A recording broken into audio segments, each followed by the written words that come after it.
हे friends, मेरे पहले business analysis video में आप सभी लोगों का स्वागत है। आज हम बात करने वाले हैं एक बहुत ही इंटरेस्टिंग स्टॉक की। सोशल मीडिया पे बहुत ही ज़्यादा हाइप रहता है इस स्टॉक का। हर एक रिटेल इन्वेस्टर के पोर्टफोलियो में ये स्टॉक रहता है। हम बात कर रहे हैं आईडीएफसी फर्स्ट बैंक के बारे में। हमने ऐसा भी सुना है कि IDFC First bank the next HDFC bank है। तो आज इस पूरे वीडियो में हम पूरे बैंक का एनालिसिस करेंगे। सबसे पहले बात करेंगे वी वैद्यनाथन के बारे में, फिर बात करेंगे कैसे कैपिटल फर्स्ट और आईडीएफसी बैंक का मर्जर हुआ, न्यू आईडीएफसी फर्स्ट बैंक के बारे में बात करेंगे, उसका परफॉर्मेंस कैसे आ रहा है अब, और रिस्क एंड अपॉर्चुनिटीज की बात करेंगे जो बैंक के साथ अभी है। और एंड में, जैसे कि मेरे सभी वीडियो में एक टेक अवे होता है, वैल्यूएशन और कंक्लूजन भी देंगे आपको। तो एक बहुत ही इन डेप्थ और मजेदार वीडियो होने वाला है। तो स्टार्ट करने से पहले मेरे वीडियो को लाइक कीजिए और हिट कीजिए सब्सक्राइब बटन को, ताकि मैं ऐसे ही डीप इनसाइट्स आपके साथ शेयर करता रहूं।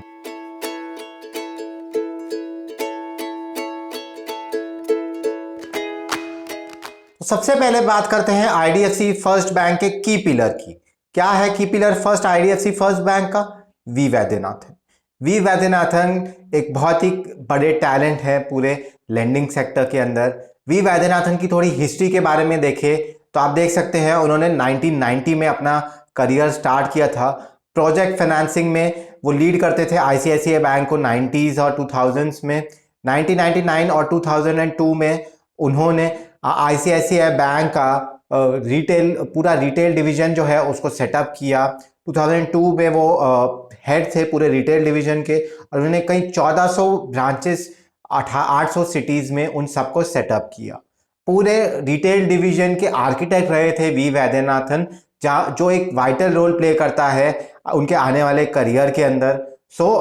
आईसीआईसीआई बैंक एक की मोमेंट था वी वैद्यनाथन के लिए। यही नहीं, 38 साल की, मात्र 38 साल की उम्र के अंदर वी वैद्यनाथन जो है आईसीआईसीआई बैंक के बोर्ड में इंडक्ट किए गए। बहुत ही बड़ी बात है एक बड़े बैंक के बोर्ड में इंडक्ट होना एक बहुत ही यंग एज के ऊपर। फिर 2012 के अंदर वी वैद्यनाथन ने आईसीआईसीआई बैंक को छोड़ दिया और अपने ही एंटरप्रेन्योरल जर्नी पे चले गए। वॉरबर्ग पिंकस की एनबीएफसी में उन्होंने कुछ स्टेक खरीदा और तब बॉर्न हुआ कैपिटल फर्स्ट। कैपिटल फर्स्ट एक बहुत ही सक्सेसफुल कंज्यूमर लेंडिंग एनबीएफसी थी, जिसके बारे में हम बात करने वाले हैं। पर ब्रॉडली एक की बात जानने वाली ये यहाँ पे ये है, आईसीआईसीआई बैंक में रिटेल लेंडिंग का पूरा पोर्टफोलियो वी वैद्यनाथन ने बनाया था, और कैपिटल फर्स्ट में 2012 से लेकर 2018 तक एक बहुत ही अच्छा एक्सपीरियंस रहा है कंज्यूमर लेंडिंग का वी वैद्यनाथन के लिए। V Vaidyanathan as a person की बात करें तो बहुत ही ऑनेस्ट और स्ट्रेट फॉरवर्ड हम्बल पर्सन है, और उन्होंने कई ऐसे मौके आए हैं जहां पे उन्होंने कुछ फाउंडेशंस को अपने शेयर्स डोनेट किए हैं, और कुछ अपने काम करने वाले लोगों के फैमिली मेंबर्स को भी शेयर दिए। तो इससे सिर्फ ये बात हम निकाल सकते हैं कि बहुत हम्बल, ऑनेस्ट और स्ट्रेट फॉरवर्ड पर्सन है we Vaidyanathan.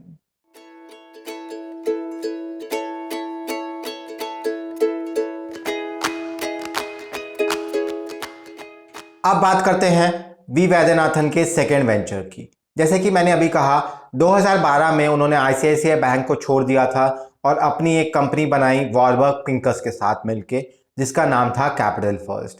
Predominantly capital first क्या करता था? कैपिटल फर्स्ट जो है कंज्यूमर और एमएसएमई फाइनेंसिंग के ऊपर था। वी वैद्यनाथन ने की आर्किटेक्ट थे, और ये देश में 225 लोकेशंस के आसपास काम करते थे।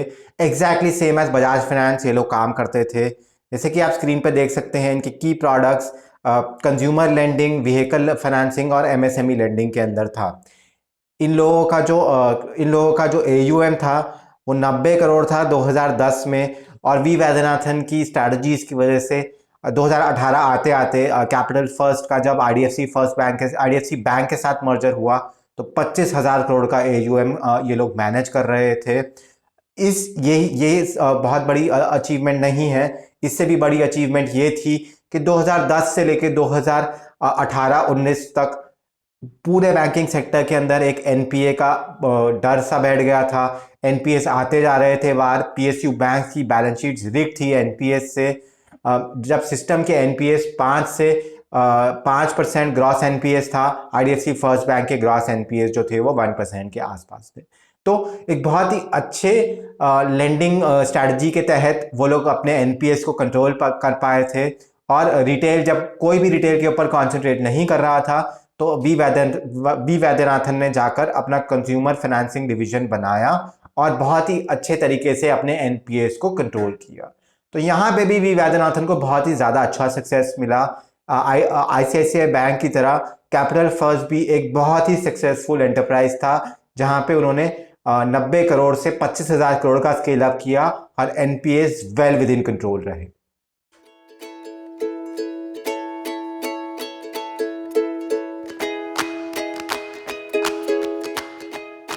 ये तो बात थी कैसे कैपिटल फर्स्ट सक्सेसफुल रहा। हाल ही हाल अर्स्टवाइल आईडीएफसी बैंक के बारे में भी बात करते हैं। आईडीएफसी बैंक को 1997 में कंसेप्चुलाइज किया गया था। एक एनबीएफसी की तरह ऑपरेशन कर रही थी। मेनली इंफ्रास्ट्रक्चर लोन्स के ऊपर लेंडिंग की जाती थी। हमने देखा है इंडिया में इंफ्रास्ट्रक्चर लोन्स पे लेंड करना बहुत ही ज़्यादा मुश्किल था। 2000 से लेके 2018 तक तो बहुत ही ज़्यादा मुश्किल था इंफ्रास्ट्रक्चर में लेंड करना। बहुत टाइप के एनपीएस बाहर आ रहे थे और आईडीएफसी बैंक में भी ऐसे प्रॉब्लम्स चल रहे थे। फिर 2005 में राजीव लाल ने ज्वाइन किया आईडीएफसी एनबीएफसी को और इन्होंने 2014 में आरबीआई से लाइसेंस लिया बैंक का। जब बैंक का लाइसेंस मिला तभी भी ये लोग इंफ्रास्ट्रक्चर लेंडिंग कर रहे थे, जैसे कि आप स्क्रीन पे देख रहे थे, और बिल्कुल भी प्रॉफिटेबल बिजनेस नहीं था। इनफैक्ट ये एक बहुत बड़ा लॉस मेकिंग बिजनेस था, जहां पे एक पॉइंट पे आके राजीव लाल ने भी गिव अप कर दिया था और वो ढूंढ रहे थे कि कैसे मर्ज किया जाए किसी अच्छे लेंडिंग बुक के साथ जो जहां से उनको लायबिलिटीज का एडवांटेज मिले।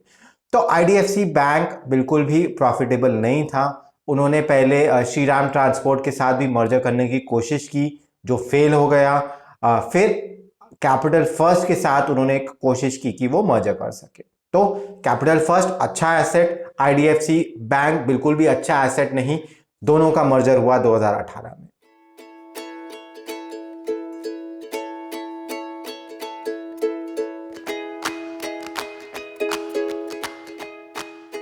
अब बात करते हैं आईडीएफसी फर्स्ट बैंक के बारे में। जैसे कि मैंने अभी आपको कहा, आईडीएफसी बैंक और कैपिटल फर्स्ट के अंदर एक मर्जर हुआ दिसंबर 2018 के अंदर और जन्म हुआ आईडीएफसी फर्स्ट बैंक का। जैसे कि आप स्क्रीन के ऊपर देख सकते हैं, कैपिटल फर्स्ट का एयूएम सिर्फ 27,000 करोड़ का था, पर आईडीएफसी बैंक का 75,000 करोड़ का एयूएम था। 27,000 करोड़ रुपए का एयूएम होने के बावजूद भी कैपिटल फर्स्ट एक बहुत ही प्रॉफिटेबल एंटिटी थी, जबकि आईडीएफसी बैंक बिल्कुल भी प्रॉफिटेबल नहीं थी और ढेर सारे प्रॉब्लम्स थे उनकी बुक के साथ। आप स्क्रीन पे देख सकते हैं, आईडीएफसी बैंक जो अर्स्टवाइल आईडीएफसी बैंक थी, उसकी बुक पूरी इंफ्रास्ट्रक्चर लोन्स के ऊपर फोकस थी और बहुत ज़्यादा लॉसेज आ रहे थे उस बुक के अंदर। तो वी वैद्यनाथन ने एक स्ट्रैटेजी डिवाइस की जिसमें वो इस पूरे बैंक को चेंज करना चाहते थे। मर्जर के 3 से 5 साल बाद वो इंफ्रास्ट्रक्चर लोन्स को बिल्कुल ख़त्म करके रिटेल एसेट्स की तरफ बढ़ना चाहते थे। जो यील्ड थी, पहले आईडीएफसी बैंक की यील्ड 1% थी, उसको वो एक्सपैंड करके पहले 3% और फिर 6% की तरफ लेके जाना चाहते थे। एक स्ट्रॉन्ग लायबिलिटी फ्रेंचाइज डेवलप करना चाहते थे। पहले स्ट्रॉन्ग लायबिलिटी फ्रेंचाइज अवेलेबल नहीं था आईडीएफसी बैंक के पास। वी वैद्यनाथन ने कहा मर्जर स्ट्रैटेजी में कि वो एक स्ट्रॉन्ग लायबिलिटी फ्रेंचाइज डेवलप करेंगे। और ब्रांचेस भी अच्छी नहीं थी, आईडीएफसी बैंक की रीच बिल्कुल ही कम थी, तो ब्रांच एक्सपेंशन पे भी वी वैद्यनाथन ने कॉन्सेंट्रेट किया। तो सारे जो फैक्टर्स है जो एक बैंक को कॉन्सेंट्रेट करने चाहिए, उनके ऊपर वी वैद्यनाथन ने हिट किया। जो वीकनेसेस थी आईडीएफसी बैंक की, उसके ऊपर कॉन्सेंट्रेट किया और ये स्ट्रैटेजी को डिवाइस किया।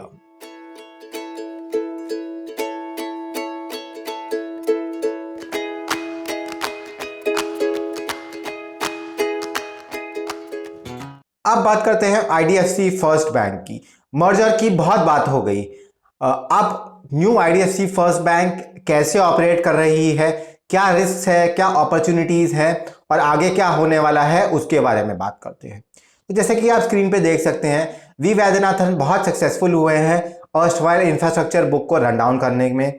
जो इंफ्रास्ट्रक्चर बुक है वो nearly about 3% of the book ही रह गई है, जो कि बहुत ही बढ़िया बात है। वेल प्रोवाइडेड फॉर है ये बुक, और यहाँ से आप कोई प्रॉब्लम आते हुए नजर नहीं आने चाहिए।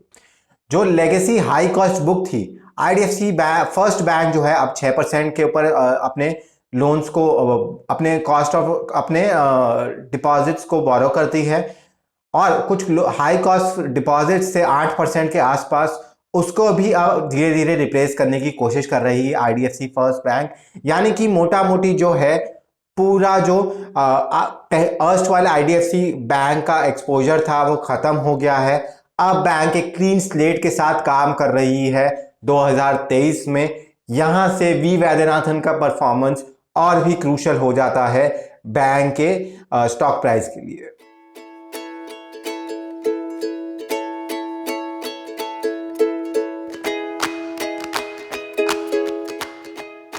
सबसे पहले बात करते हैं Q3 रिजल्ट्स कैसे रहे। जैसे कि आप स्क्रीन पे देख सकते हैं, फैंटास्टिक रिजल्ट्स रिपोर्ट किए हैं आईडीएफसी फर्स्ट बैंक ने। जो लोन ग्रोथ है वो 24% के आसपास आई है, प्रिडोमिनेंटली रिटेल ओरिएंटेड ग्रोथ है। अनसिक्योर्ड बुक जो है वहां से अच्छी ग्रोथ आई है और वो 60% ऑफ द बुक है, और क्रेडिट कार्ड्स में अच्छा ग्रोथ हो रहा है। बैंक ने गोल्ड लोन्स, हाउसिंग लोन्स और अनसिक्योर्ड लोन्स के ऊपर एक्सपोजर बढ़ाया है, और नए प्रोडक्ट्स इस पूरे एरिया में वो लोग डेवलप भी कर रहे हैं। तो लोन ग्रोथ के साइड से बहुत ही शानदार रिजल्ट्स आए हैं बैंक के, कोई कंप्लेन करने वाली बात नहीं है। अगर आप डिपॉजिट ग्रोथ की बात करें तो पूरा सिस्टम डिपॉजिट्स के लिए स्ट्रगल कर रहा है। आईडीएफसी फर्स्ट बैंक को डिपॉजिट्स की कोई भी प्रॉब्लम नहीं है। इनफैक्ट वी वैद्यनाथन खुद सरप्राइज है कि इतना strong deposit traction IDFC First bank को कैसे मिल रहा है। ईयर ऑन ईयर 44% से डिपॉजिट ग्रोथ बढ़े हैं, जो कि स्पेक्टैकुलर है और बहुत बढ़िया है। जैसे जैसे इंटरेस्ट रेट्स बढ़ेंगे, cost of funds IDFC First Bank के लिए भी बढ़ेंगे। अब बात करते हैं एसेट क्वालिटी की। अगर लोन ग्रोथ और डिपॉजिट ग्रोथ कोई प्रॉब्लम नहीं था, तो एसेट क्वालिटी तो और भी प्रॉब्लम नहीं है बैंक के लिए। बैंक की एसेट क्वालिटी यानी कि ग्रॉस एनपीएस जो है मल्टी क्वार्टर लोज से गुजर रहे हैं, कोई प्रॉब्लम नहीं है। जैसे कि आप स्क्रीन के ऊपर देख सकते हैं, कोविड की वजह से उन लोगों के एनपीएस बढ़ गए थे, अब वो एनपीएस नीचे आ रहे हैं। तो ऑल इन ऑल कैसे आप डिस्क्राइब करेंगे बैंक के रिजल्ट्स को? बैंक के रिजल्ट्स स्पेक्टैकुलर रहे हैं, कोई भी प्रॉब्लम नहीं है किसी भी पैरामीटर के ऊपर। पर यहाँ पे मैं एक कॉशन देना चाहता हूँ, हम एक क्रेडिट अपसाइकिल के ऊपर है जहाँ पे सिस्टेमिक एनपीएस लो हैं, क्रेडिट ग्रोथ जो है वो बहुत ही ज़्यादा स्ट्रॉन्ग है। तो इन रिजल्ट को एक्स्ट्रापोलेट नहीं करना है। आगे आगे चीज़ें इतनी आसान नहीं होगी, मुश्किल वाले टाइम भी आएंगे जहाँ पे हमें देखना है कि बैंक कैसे बिहेव करता है।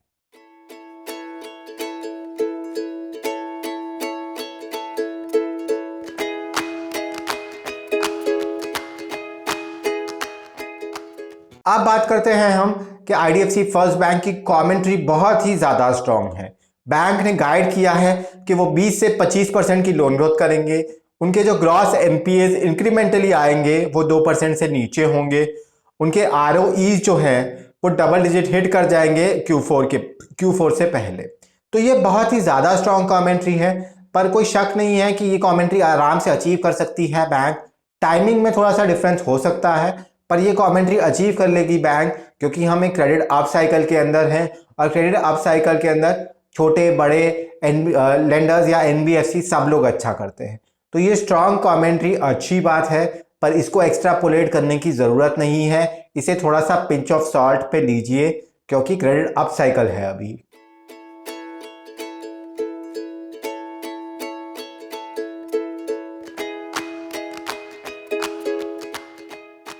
अब बात करते हैं अपॉर्चुनिटीज क्या है आईडीएफसी फर्स्ट बैंक के लिए। देखिए, इंडिया एक बहुत ही अंडर पेनिट्रेटेड क्रेडिट मार्केट है। आदित्य पुरी कहते हैं कि demand for banking will far outweigh the supply for banking. तो बैंकिंग की ग्रोथ जो है वो ईयर ऑन ईयर 10 से 15% बिल्कुल रहेगी इन द लॉन्ग रन। तो आईडीएफसी फर्स्ट बैंक इसका बिल्कुल एडवांटेज उठा सकता है कि बैंक्स के लिए स्ट्रॉन्ग डिमांड है। Second point, IDFC First bank की कॉस्ट ऑफ फंड जो है अभी भी हायर है। लेगेसी इंफ्रास्ट्रक्चर बॉन्ड्स जो है अभी भी उनके बुक्स के ऊपर है।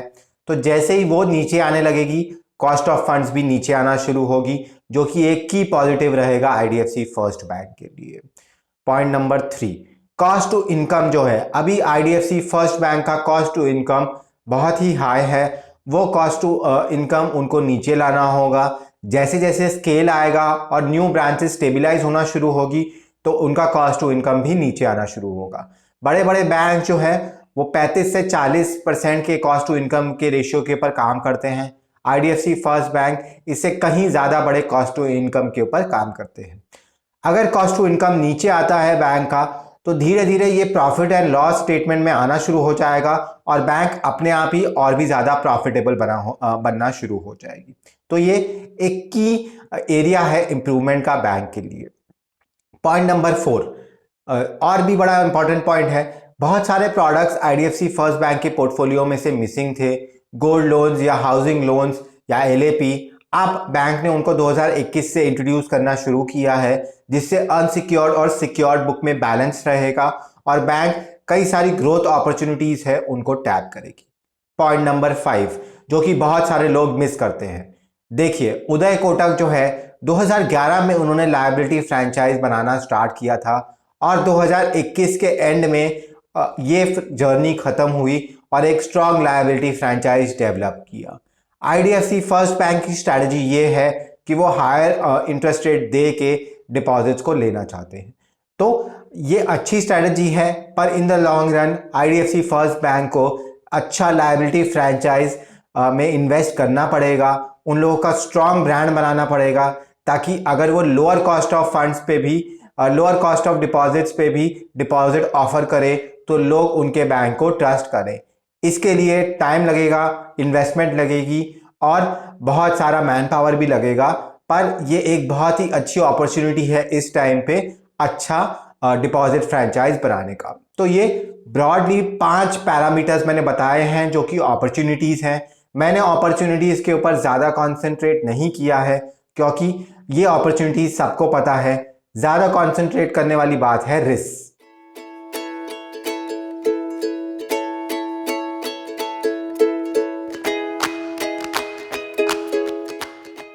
अब बात करते हैं क्या है की रिस्क आईडीएफसी फर्स्ट बैंक के लिए। Point number 1, V Vaidyanathan. हमने देखा है आज तक हमें कोई भी अंदेशा नहीं लगा है कि second year management IDFC First bank की कौन है, कौन सक्सीड करेगा आईडीएफसी फर्स्ट बैंक को। कई बड़े बड़े बैंक्स में बड़े सारे लोगों को जानते हैं ये एनालिस्ट, और अंदेशा है कि वहीं से सक्सेशन प्लानिंग होगी। आईडीएफसी फर्स्ट बैंक के केस में ऐसा कोई भी लीड नहीं है कि कौन आगे सक्सीड करेगा। तो सेकेंड ईयर मैनेजमेंट कौन है आईडीएफसी फर्स्ट बैंक की, वो बिल्कुल भी क्लियर नहीं है। वी वैद्यनाथन हमेशा ही बैंक को लीड नहीं करते रहेंगे, तो ये बहुत बड़ा रिस्क है। सेकेंड, सबसे इंपॉर्टेंट रिस्क जो हर एक स्मॉल बैंक को होता है, वो है हायर कॉस्ट ऑफ डिपॉजिट्स। जैसे कि आप स्क्रीन पे देख सकते हैं, आईडीएफसी फर्स्ट बैंक के कॉस्ट ऑफ डिपॉजिट्स जो है वन ऑफ द हाईएस्ट है बैंक्स के अंदर। 6% के आसपास पे वो बोरो करते हैं, जबकि बड़े बैंक्स जैसे कि एसबीआई या फिर फेडरल बैंक जैसे बैंक भी बहुत ही कम कॉस्ट ऑफ डिपॉजिट्स पे बोरो करते हैं। अगर आपका कॉस्ट ऑफ डिपॉजिट 6% है और बाकी सब बैंक का 4-5% के आसपास है, तो एक आपके बिजनेस मॉडल के अंदर एक फ्लॉ है। Higher cost of deposit mean करेगा कि आप हायर यील्ड को चेस करते हैं। हायर यील्ड को अगर आप चेस करते हैं तो आपके बुक में रिस्क ज़्यादा होता है। इमीडिएटली स्मॉलर बैंक्स जो कि 3-3.5%, लार्जर बैंक्स जो कि 3-3.5% के आसपास पे बोरो करते हैं, वो अफोर्ड कर सकते हैं 7-8-9% पे लोन देना। अगर आप 6% पे बोरो करते हैं तो आप अफोर्ड नहीं कर सकते हैं कि आप 8-9% पे लेंड करें। इसके ऊपर से आईडीएफसी फर्स्ट बैंक अपने निम्स को भी 6% के आसपास रखना चाहती है, जो ऑटोमेटिकली मीन करता है कि वो हाईली रिस्की बोरोवर्स को लेंड कर रहे हैं। तो ये दूसरा बड़ा प्रॉब्लम है, हाई कॉस्ट ऑफ डिपॉजिट्स और हाई निम्स जो आईडीएफसी फर्स्ट बैंक चेज कर रहा है। अब आते हैं तीसरे बड़े प्रॉब्लम की, जो मेरे हिसाब से एक प्रॉब्लम है। एक बहुत ही पिक्यूलियर डिपॉजिट स्ट्रैटेजी फॉलो की जा रही है। आईडीएफसी फर्स्ट बैंक की स्ट्रैटेजी ये है कि वो हायर कॉस्ट ऑफ डिपॉजिट्स देते हैं लोगों को, इससे डिपॉजिट्स अट्रैक्ट होते हैं। उन लोगों की प्रेजेंटेशन में उन्होंने कहा है कि वो होलसेल डिपॉजिट्स को टारगेट ही नहीं कर रहे हैं और उस बुक को रन डाउन कर रहे हैं। मेरे हिसाब से एक बैलेंस होना चाहिए होलसेल डिपॉजिट्स और रिटेल डिपॉजिट्स में। होलसेल डिपॉजिट्स को बिल्कुल भी ना नहीं बोल देना चाहिए। कासा उनकी बुक का एक बहुत ही बड़ा पार्ट फॉर्म कर रहा है, इसको नीचे लाना होगा लॉन्ग टर्म में, और टर्म डिपॉजिट्स जो कि फास्ट कीयर होते हैं देन कासा, उसकी तरफ बैंक को मूव करना होगा। तो डिपॉजिट स्ट्रेटजी भी क्लैरिफाई करनी होगी बैंक को इन द लॉन्ग टर्म, वो कैसे डिपॉजिट्स को रिटेन करेंगे। अब आते हैं चौथे बड़े पॉइंट की, जो कि एक बहुत ही इंटरेस्टिंग पॉइंट है। 2010 से 2018 तक जब कैपिटल फर्स्ट चलाते थे वी वैद्यनाथन, तो एक की डिफरेंस था। एक की डिफरेंस ये था कि बड़े सारे बैंक्स रिटेल स्पेस के ऊपर पूरा कंसंट्रेशन नहीं लगा रहे थे और कॉर्पोरेट लेंडिंग भी कर रहे थे। आज की डेट में हर एक बैंक का कंसंट्रेशन रिटेल लेंडिंग की तरफ ही है। SBI, HDFC bank, ICICI bank, yes bank, federal bank, सब लोग ही रिटेल लेंडिंग करना चाहते हैं। अब अगर ऐसी सिचुएशन है कि इतना ओवरक्राउडेड हो गया है रिटेल लेंडिंग स्पेस, तो आपको कैसे पता चलेगा कि कौन सा बैंक लेंडिंग अच्छी कर रहा है और कौन सा बैंक लेंडिंग नहीं कर रहा है? सब लोग रिटेल लेंडिंग सिर्फ इसीलिए करना चाहते हैं कि रिटेल से एनपीएस नहीं आते हैं। पर जैसे जैसे और भी बैंक्स आते जा रहे हैं इस फील्ड के अंदर, कंपटीशन बढ़ता जा रहा है, और जैसे जैसे कंपटीशन बढ़ रहा है बहुत ही मुश्किल है डिफरेंशिएट करना बैंक्स को। तो ये एक की रिस्क है कि रिटेल में बहुत ही ज़्यादा क्राउडेडनेस बढ़ रही है बैंक्स की, रिटेल क्लाइंट्स उतने अच्छे नहीं मिल पा रहे हैं, और बैंक्स अपने आप को डिफरेंशिएट कैसे करेंगे एक लेंडिंग डाउन साइकिल के अंदर, जब क्रेडिट कॉस्ट जो है वो बढ़ेंगे। अब दूसरा एक बड़ा रिस्क, वी वैद्यनाथन फिक्सेटेड रहते हैं गाइडेंस देने के लिए। उन्होंने आरओई, आरओए की भी गाइडेंस दे दी है, लोन ग्रोथ, एनपीए, इन सब की गाइडेंस देती है। गाइडेंस देना बुरी बात नहीं है, पर मेरे हिसाब से बिजनेस इतना डायनामिक होता है कि कई बार आप गाइडेंस को रीच नहीं कर पाते हैं और टाइम भी लगता है गाइडेंस को रीच करने में। कई बार मैनेजमेंट्स अपनी गाइडेंस को पुश कर देती है 2 से 4 क्वार्टर्स तक, मार्केट को ये अच्छा नहीं लगता है और स्टॉक नीचे गिर जाता है। तो मेरे हिसाब से वैद्यनाथन को मार्केट को प्लीज नहीं करना चाहिए, गाइडेंस को नहीं देना चाहिए, और अपने यहाँ ऊपर एक अनड्यू प्रेशर नहीं लेना चाहिए। उनको कंसंट्रेट करना चाहिए बैंक के लिए अच्छा क्या है, कैसे वो अपने बैंक को आगे बढ़ाएंगे, और मैनेजमेंट कैसे अच्छे डिसीजन ले सकती है बिजनेस को आगे बढ़ाने के लिए। अगर वो इसके ऊपर कंसंट्रेट कर सकते हैं तो अपने आप मार्केट इसको देख लेगा और स्टॉक की री रेटिंग हो जाएगी। तो मेरे हिसाब से अग्रेसिव गाइडेंस देना सही बात नहीं है, और इससे वी वैद्यनाथन को रिफ्रेन करना चाहिए। अब नेक्स्ट इंपॉर्टेंट पॉइंट की तरफ आते हैं। आईडीएफसी फर्स्ट बैंक की बुक जो है वो अनसीजन्ड बुक है। बहुत लोग ये कहते हैं कि आईसीआईसीआई के रिटेल डिवीजन को वी वैद्यनाथन ने सेट किया था, और कैपिटल फर्स्ट में भी रिटेल लेंडिंग की थी, तो अब आईडीएफसी फर्स्ट बैंक की बुक पर भरोसा कर लिया जा सकता है। मेरे हिसाब से ऐसा बिल्कुल भी नहीं है। जब वी वैद्यनाथन कैपिटल फर्स्ट चलाते थे, जैसे कि मैंने पहले भी कहा, रिटेल स्पेस के अंदर क्राउडिंग बिल्कुल भी नहीं थी। अब बहुत सारे बैंक इतना क्राउडिंग कर रहे हैं कि कॉम्पिटिटिव इंटेंसिटी बहुत ज़्यादा हो गई है। पॉइंट नंबर 2, वी वैद्यनाथन तब एक एनबीएफसी चलाते थे, अब वो एनबीएफसी नहीं चलाते हैं। अब वो एक बैंक चलाते हैं जहाँ पे सीआरआर और एसएलआर की जो रिक्वायरमेंट्स है वो 20 से 25% ऑफ कैपिटल बनाती है। आप उनके एनआईएम्स में भी देख सकते हैं, उनकी बुक के ऊपर रिस्क जो है वो बहुत ज़्यादा हाई है, जब उनकी यील्ड्स बहुत सारे बैंक से हायर है। तो मेरे हिसाब से कंप्लीटली अनसीजन्ड बुक है। जैसे कि आप देख सकते हैं, कोविड-19 के टाइम पे भी एनपीएस का सर्ज हुआ था, उनके लिए ही नहीं हुआ था पर पूरे सेक्टर के लिए हुआ था। कोविड-19 एक रिटेल एनपीएस साइकिल था और एनपीएस के अंदर सर्ज हुआ था। तो मेरे हिसाब से अनसीजन्ड बुक है, सीजनिंग ऑफ द बुक में टाइम लगेगा, और जब पहली बार एक क्रेडिट डाउन साइकिल से आईडीएफसी फर्स्ट बैंक गुजरेगा तब पता चलेगा कैसी एसेट क्वालिटी है बैंक।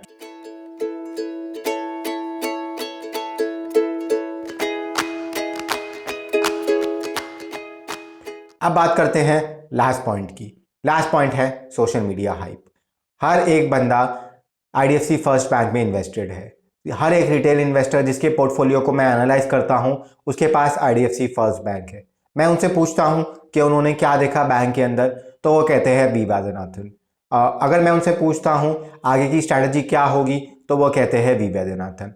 मैं उनसे पूछता हूँ वो एनपीए कैसे कंट्रोल करेंगे तो वो कहते हैं वी वैद्यनाथन।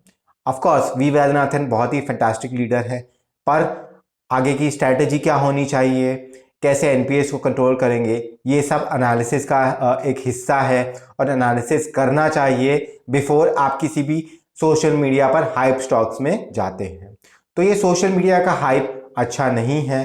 बैंक का एनालिसिस करना चाहिए लोगों को डीपली और तब जाके इन्वेस्ट करना चाहिए। ऑन द कॉन्ट्ररी अगर कोई नेगेटिव न्यूज़ हिट करेगी बैंक को तो सबसे पहले सोशल मीडिया के हाइप की वजह से स्टॉक में डी रेटिंग होगी। तो सोशल मीडिया का हाइप बहुत ही बड़ा रिस्क है बैंक के लिए, जो कि इन्वेस्टर्स को ध्यान रखना चाहिए। डीप एनालिसिस करने के बाद ही स्टॉक में इन्वेस्ट कीजिए।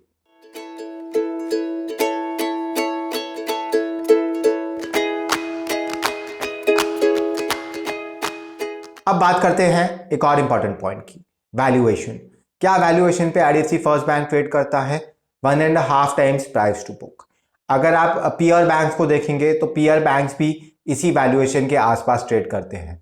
IDFC First bank for the time being बड़े बैंक्स के साथ कंपेयर नहीं किया जा सकता है। बड़े बैंक्स का कॉस्ट ऑफ फंड बहुत ही कम है, तो वो अलग तरीके का बिजनेस कर रहे हैं। उनके बुक्स के ऊपर जो रिस्क है वो आईडीएफसी फर्स्ट बैंक से कम है। आईडीएफसी फर्स्ट बैंक की बुक अभी सीजन नहीं हुई है, सीजनिंग होने में टाइम लगेगा और जब सीजनिंग होगी तब मार्केट को रियलाइज होगा कि कितनी अच्छी बुक है और कितना वैल्यूएशन बैंक को देना चाहिए। तो मेरे हिसाब से अभी स्टॉक चीप नहीं है। बैंक की गाइडेंस बहुत स्ट्रांग है, पर ये क्रेडिट अपसाइकिल है। क्रेडिट अपसाइकिल के अंदर सब लोग अच्छी गाइडेंस देंगे। इनफैक्ट मेरा सवाल बैंक से ये रहेगा, क्रेडिट अपसाइकिल में वो कैसे सीड्स डाल रहे हैं कि वो एनपीएस से बचे। So for the time being valuation उतना चीप नहीं है, पर उतना एक्सपेंसिव भी नहीं है। ठीक ठीक वैल्यूएशन है।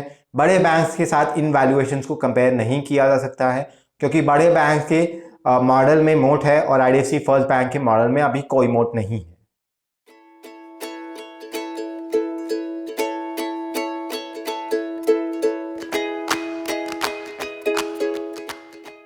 तो फाइनली बात करते हैं, क्या IDFC First bank HDFC the next HDFC bank है? मेरे हिसाब से कोई भी बैंक नेक्स्ट एचडीएफसी बैंक नहीं होता है। IDFC First bank next IDFC First bank है। एक ब्रिलियंट लीडर है जो कि वी वैद्यनाथन, जिन्होंने कई रिटेल फ्रेंचाइजेस बनाए हैं, वो इस बैंक को लीड कर रहे हैं। बैंक ने अपने लेगेसी प्रॉब्लम्स जो कि आईडीएफसी बैंक के साथ आए थे उनको पीछे छोड़ दिया है।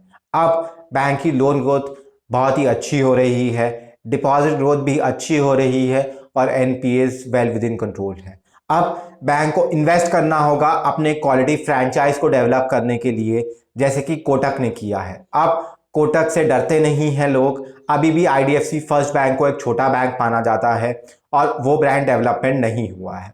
तो अब अगले 5 से 7 साल में बैंक को अपने फ्रेंचाइज को डेवलप करने में टाइम स्पेंड करना होगा। अपॉर्चुनिटीज़ बैंक के लिए बहुत सारी है, थोड़े रिस्क भी हैं बैंक के साथ जो कि मैंने डिस्कस किए। हावेवर अगर बैंक अगले 5 से 10 साल के अंदर प्रूडेंट लेंडिंग करता है तो यहाँ से स्मॉल बैंक से वो बड़ा बैंक बन जाएगा।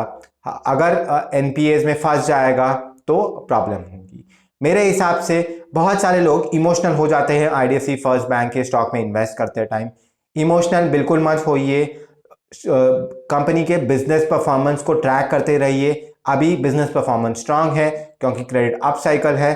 कोविड के टाइम बिजनेस परफॉर्मेंस वीक हो गया था। आने वाली क्रेडिट साइकिल में बिजनेस परफॉर्मेंस कैसा होगा उसके ऊपर ये डिसाइड होगा कि आईडीएफसी फर्स्ट बैंक सक्सेसफुल होता है या नहीं होता है।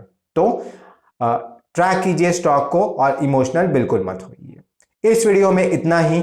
बने रहिए मेरे साथ, सब्सक्राइब कीजिए मेरे चैनल को ताकि मैं ऐसे डीप इनसाइट्स आपके साथ शेयर करता रहूं।